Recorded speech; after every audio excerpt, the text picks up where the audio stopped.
The night my parents threw me out, I was 15. It was pouring rain. Thunder cracked so loud it shook the windows. My sister was inside, crying, shaking, telling them I did something I didn't do. I tried to explain. No one listened. My dad pointed to the door and said, "Get out. Maybe the storm will teach you some respect." And just like that, I was standing barefoot in the rain. No phone, no jacket, no one on my side. The door slammed behind me while my sister watched from the hallway. I thought the cold would be the worst part. I thought the thunder would scare me the most. I was wrong. Because the person who found me that night was the last person my father ever expected. If you looked at our family from the outside, you'd think we were perfect. 2 parents, nice suburban house, clean driveway, matching holiday photos every December. My dad worked long hours at a logistics company, and my mom volunteered at church every Sunday. People called us blessed. But inside that house, there were 2 different worlds. My older sister, Ava, lived in one. I lived in the other. Ava was the golden child, straight-A student, cheer squad, perfect smile, perfect manners. When she walked into a room, my parents' faces lit up like she was something fragile and precious. When I walked in, the first question was usually, "What did you do now?" It wasn't always like that. When we were younger, we used to share a room. We'd whisper at night about school crushes and silly dreams. But somewhere around middle school, things shifted.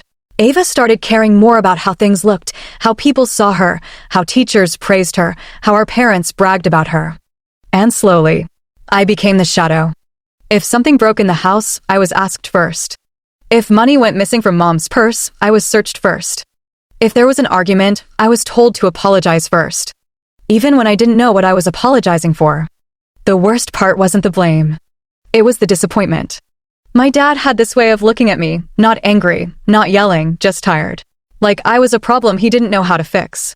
"You need to be more like your sister," he'd say. More focused, more respectful, more responsible. I tried. God, I tried. I joined clubs I didn't care about. I stayed quiet when Ava snapped at me. I did extra chores hoping someone would notice. But no matter what I did, Ava's version of events always carried more weight than mine. She knew how to cry at the right moment. She knew how to lower her voice just enough to sound hurt. And my parents believed her every single time. At school, I wasn't the troublemaker they thought I was. I had decent grades, a few close friends, teachers who liked me. But at home, none of that mattered. The narrative was already written. Ava was trustworthy. I was not. By the time I turned 15, I had learned something dangerous. When you're the difficult child, people stop asking for your side of the story. They just wait for you to mess up. And that night, the night of the storm, Ava finally told a lie big enough to make my parents stop seeing me as their son and start seeing me as something else entirely. It started with a scream. Not the playful kind. Not the dramatic kind Ava sometimes used when she wanted attention. This one was sharp, panicked. "Mom, Dad." I was in my room doing homework when I heard her. A second later, I heard running footsteps and my mother's voice, already worried. "What happened?" "Ava, what's wrong?" I stepped into the hallway just as my dad came up the stairs. Ava was standing near her bedroom door, shaking, tears streaming down her face. Her hands were trembling so badly she could barely hold her phone. She gasped, pointing down the hall. At me. He took it. Everything inside me went still. "Took what?" Dad demanded. "My college money," she cried. "The cash I've been saving. It's gone." The air shifted instantly. My dad turned to look at me slowly, like he already knew the answer. "What is she talking about?" he asked. "I don't know," I said, my voice already tight. "I didn't take anything." Ava covered her mouth like she couldn't believe I was lying so calmly. "I kept it in my desk drawer," she sobbed. $3,000. It's gone. And he was in my room earlier. That part was technically true. She'd asked me to grab her charger that afternoon. "You told me to get your charger," I said quickly. That's it. I didn't touch anything else. Dad brushed past me and stormed into her room. I followed, my heart pounding so hard I could hear it in my ears. The drawer was open. Empty. Mom looked at me like she'd just discovered something rotten. "Why would you do this?" she whispered. I didn't. My voice cracked. "Check my room. Check my backpack. I swear I didn't take it." Ava sank onto her bed, crying harder. I can't believe you'd steal from your own sister, she said through tears. I trusted you. That word. Trusted. It felt like a knife.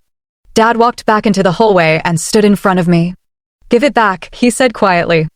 I don't have it. His jaw tightened. Don't make this worse. I'm not lying.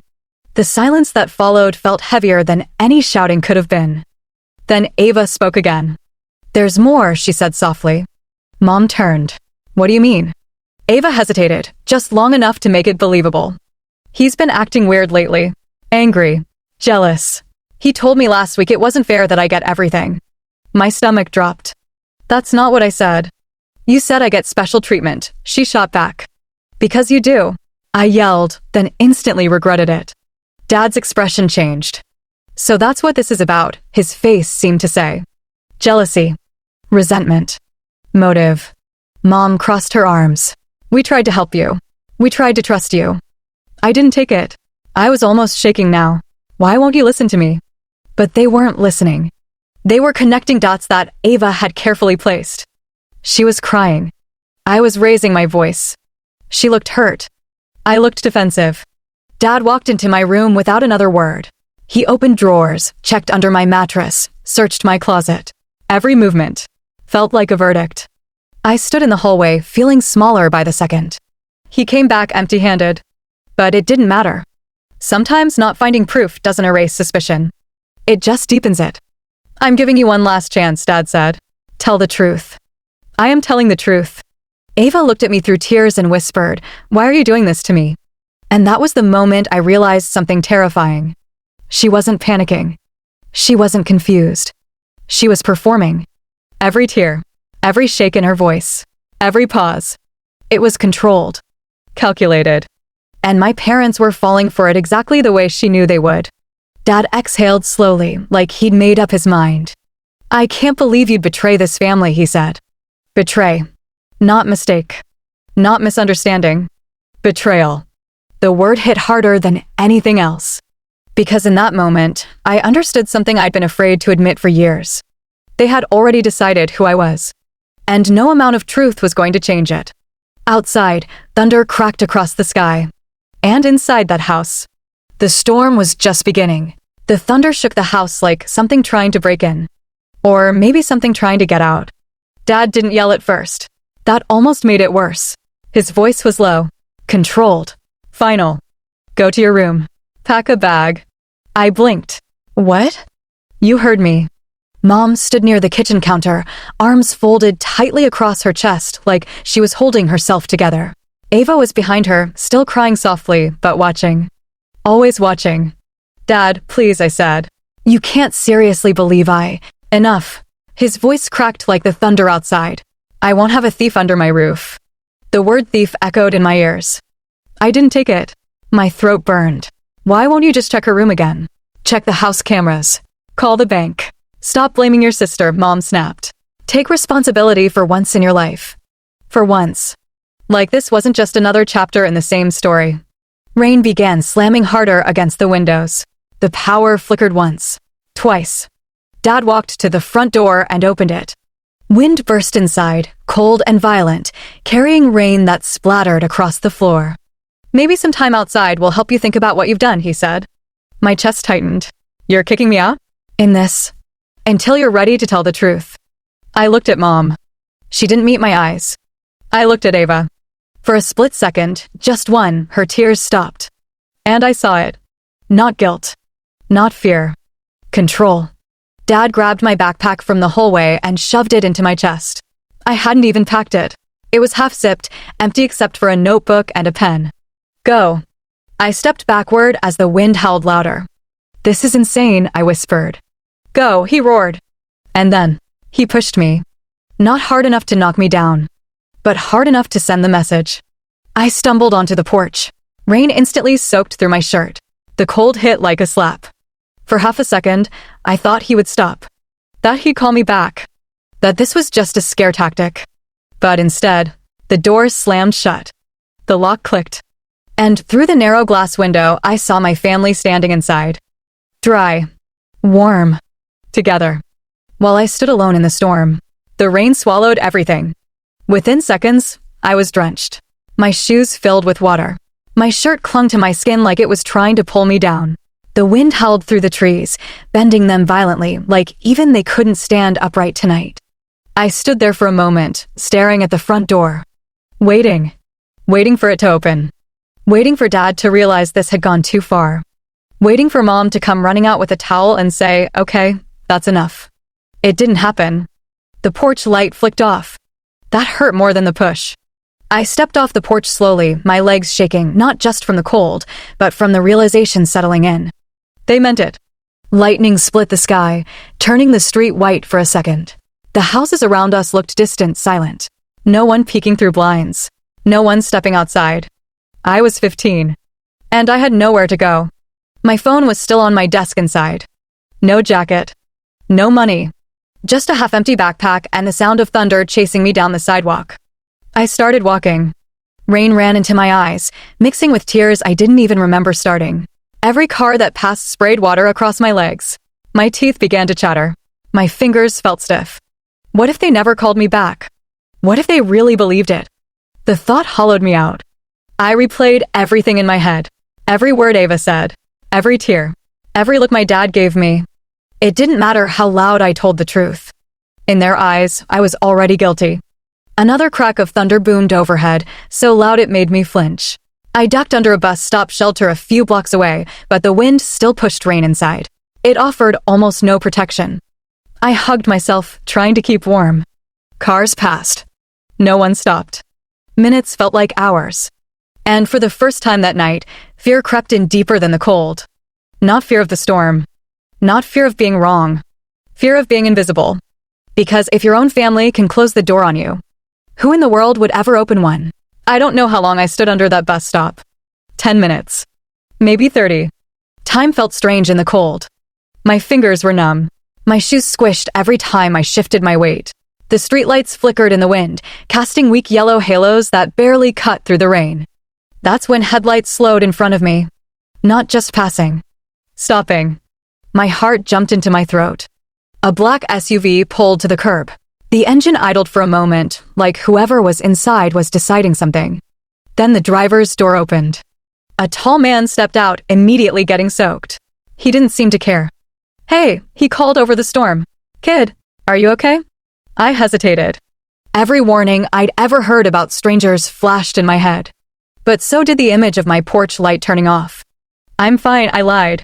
He stepped closer, staying a few feet away, not threatening, not rushed. "You don't look fine," he said calmly. "It's nearly midnight. You're drenched. And you're shaking." Lightning flashed again. And in that brief white light, I recognized him. Mr. Lawson. My dad's boss. The regional director of the company my father worked for. I had seen him once at a company barbecue. Clean suit. Firm handshake. The kind of man my dad stood straighter around. He squinted at me, trying to place my face. "Wait, you're Daniel's son, right?" My stomach dropped. Of all the people. "Yes," I said quietly. His expression changed instantly. Concern deepened. "What are you doing out here?" The answer caught in my throat. Should I lie? Should I protect my family? But the storm had already stripped everything away. "They kicked me out," I said. He stared at me. "In this weather?" I nodded. "For what?" "They think I stole money from my sister." "Did you?" "No." I didn't hesitate. Something in my voice must have convinced him. Because his jaw tightened slightly. "Get in the car," he said. I froze. He noticed. "Passenger side. I'll keep my hands where you can see them. You're freezing." There was no anger in his tone. No pity either. Just steady authority. The kind adults are supposed to have. I opened the door and slid inside. Warm air hit my face instantly. I didn't realize how cold I was until my body started shaking harder. He handed me a clean towel from the back seat. "Dry off," he said. "We're not staying out here." He got back in, shut the door, and turned the heat higher. For a moment, neither of us spoke. Rain hammered the windshield. Then he asked quietly, "Where's your phone?" "At home." "Of course it is," he muttered under his breath. He looked at me again, really looked at me this time. "You understand how serious this is, right?" he said. "You could have gotten hurt. Hypothermia doesn't take long in weather like this." I swallowed hard. I didn't know where else to go. That did it. His expression shifted from concern to something else. Disappointment. Not at me. At someone else. He pulled out his phone. "Daniel's going to answer this call," he said calmly. My heart started pounding again. Wait, but it was already ringing. Once. Twice. 3 times. Then, Dad picked up. I couldn't hear what he said at first, but I saw Mr. Lawson's face go completely still, and his voice drop into a tone I had never heard before. "Daniel," he said slowly, "would you like to explain to me why your 15-year-old son is standing in a thunderstorm alone at midnight?" Silence filled the car except for the rain.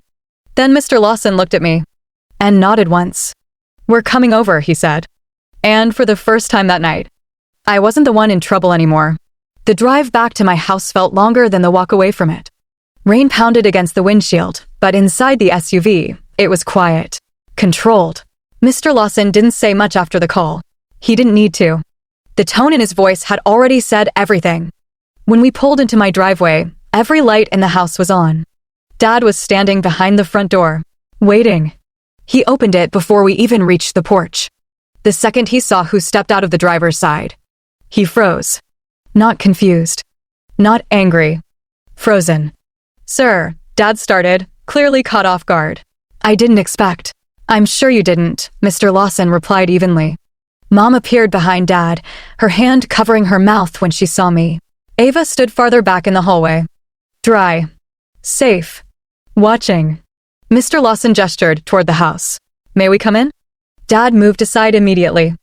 The shift in power was instant. Inside, the tension was suffocating. Water dripped from my clothes onto the hardwood floor. No one told me to clean it up. No one told me to go to my room. For the first time, I wasn't the one being ordered around. Mr. Lawson turned to Dad. "Your son says you accused him of stealing $3,000. Dad cleared his throat. "That's what my daughter reported."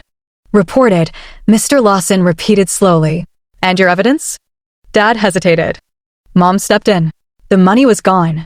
He was in her room earlier. "He's been struggling lately." "Struggling," Mr. Lawson echoed again. "Is that a legal standard now?" Dad shifted uncomfortably. Ava finally spoke, her voice small. "I wouldn't lie about something like that." Mr. Lawson turned toward her, and something about his steady gaze made her shoulders tighten. "When did you last see the money?" he asked. "This afternoon." "Where exactly was it?" "In my desk drawer." "Unlocked?" "Yes." He nodded once. Then he asked the question that changed everything. "Do you have cameras in this house?" Dad blinked. "Yes." "Front porch, garage, living room, and the hallway upstairs?" Dad hesitated. "Yes." Mr. Lawson's eyes didn't leave his. "Then I suggest we review the footage." Silence. Thick. Heavy. Ava's breathing changed, just slightly. "It won't show anything," she said quickly. "He probably hid it somewhere else." "Then that will be clear," Mr. Lawson replied calmly. Dad walked to his office without another word. We all followed. The security system pulled up on the monitor. Dad rewound to earlier that afternoon. The hallway camera showed Ava walking into her room around 3:12 p.m. At 3:18 p.m., I walked in, holding her charger. At 3:19 p.m., I walked out, empty-handed. At 3:27 p.m., Ava came back out, holding something. A small envelope. The exact size of the one she kept her cash in. The room went silent. Dad leaned closer to the screen. Ava's face drained of color. "Keep playing," Mr. Lawson said. The footage showed Ava walking downstairs, then into the garage, then into her own locked car. She opened the driver's side door, leaned in, and placed the envelope inside the glove compartment. Dad's breathing grew heavier. "That doesn't mean," Ava started. But then the next clip loaded. At 6:45 p.m., just before dinner, Ava ran upstairs screaming. The same performance. The same tears. The same shaking hands. Dad slowly turned toward her. "Why?" he asked quietly. "Was the envelope in your car?" Ava's lips trembled. But this time, the tears didn't come on command. Because this time, the truth was undeniable. And for the first time in years, it wasn't me standing in the spotlight. It was her. The room felt smaller, like the walls were slowly pressing in. No one spoke for several long seconds after the footage ended. The faint hum of the security monitor was the only sound. Ava's reflection still lingered on the screen. Envelope in hand. Calm. Calculated. Dad turned toward her slowly. Explain it, he said. Not yelling. Not raging. Just quiet. And somehow that was worse. Ava opened her mouth, but nothing came out at first. She looked at Mom for help. Mom looked back at the screen. I was just moving it, Ava finally whispered. I didn't want it in my room. I was scared someone would take it. Dad's jaw tightened. So instead of saying that, you accused your brother? I didn't think it would go this far. My chest burned. Didn't think it would go this far. Like I was just collateral damage. You said you saw me take it, I said, my voice unsteady. You said I was jealous. Ava avoided my eyes. Mr. Lawson stepped forward slightly, not aggressive, just present. Let's be clear, he said calmly. Your son was standing alone in a thunderstorm because of a false accusation. The word false landed like a hammer. Dad ran a hand over his face. For the first time that night, he looked unsure. Not of me. Of himself. Mom turned to Ava. Why would you do this? Ava's composure cracked. You always compare us, she burst out. You're always telling him to be more like me. I was tired of him acting like the victim all the time. I wasn't acting. I shot back. Enough, Dad said sharply. Silence again. Heavy. Unavoidable. Dad looked at me then. Really looked at me. Soaked clothes. Pale skin. Slight tremble in my hands that still hadn't stopped. His eyes flickered with something I had never seen directed at me before. Doubt. Not about my guilt. About his certainty. Mr. Lawson's voice cut through the tension again. Daniel, he said evenly, I understand being protective of your daughter. But discipline without evidence becomes something else. Dad didn't respond. You didn't just punish him, Mr. Lawson continued. You endangered him. That word hung in the air. Endangered. Mom's breath caught softly. Outside, thunder rolled again, distant now. Dad swallowed hard. He's my son, he said quietly, like he was trying to convince himself. I would never. You already did, Mr. Lawson replied. The words weren't cruel. They were factual. And that made them impossible to fight. Ava started crying again, real tears this time. Messy. Uneven. I didn't mean for him to get hurt, she whispered. I stared at her. You watched me get pushed out the door. She flinched. Dad closed his eyes briefly. When he opened them, something had shifted. The confidence he always carried, the certainty that he was right, was gone. He looked at me again. And for the first time in my life, he didn't look disappointed. He looked ashamed. His voice faltered. I should have listened. For simple words. But they came too late. Because something inside me had already changed. Mr. Lawson checked his watch quietly. I'll leave this to your family, he said. Then he paused. But Daniel, tomorrow, we'll also be discussing judgment. At work. Dad stiffened slightly. Yes, sir. Mr. Lawson turned to me. You did nothing wrong, he said clearly. Not soft. Not whispered. Clear enough for everyone to hear. Then he walked toward the door. And as it closed behind him, the storm outside finally began to fade. But the one inside our house was just settling into the damage it had already done. The house felt different after that night. Quieter. Not peaceful. Just careful. Ava stayed in her room for 2 days. Mom checked on her constantly. Soft knocks. Whispered conversations. I could hear the difference in her tone, gentle, protective. No one checked on me. Not that I expected them to. Dad tried once.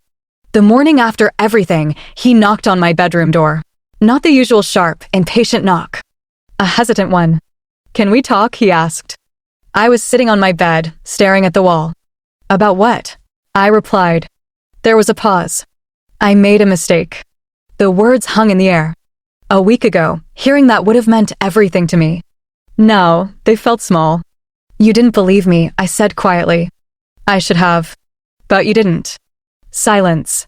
He stepped into the room slowly, like he wasn't sure he had permission. I thought I was teaching you responsibility, he said. I didn't realize I was teaching you that I don't trust you. That one landed. Because that's exactly what it felt like. Trust wasn't broken that night. It was confirmed broken. I was scared, he admitted. Scared you were slipping away. Angry. Acting out. I wasn't slipping, I said. I was just tired of being the villain. He didn't have an answer for that. Ava eventually apologized. Tears. Shaking voice. I didn't think it would get that bad. But apologies don't erase images. They don't erase standing barefoot in the rain. They don't erase watching the porch light turn off. Things went back to normal on the surface. Family dinners resumed. Dad became more cautious with his words. Mom asked for my side of things more often. But something fundamental had shifted. I stopped trying so hard to be understood. I focused on school. On myself. On building a life that didn't depend on their approval. Because the storm taught me something no lecture ever could. When people show you how quickly they can let you go, you learn how to stand on your own. And from that night on, I never waited for the door to open again.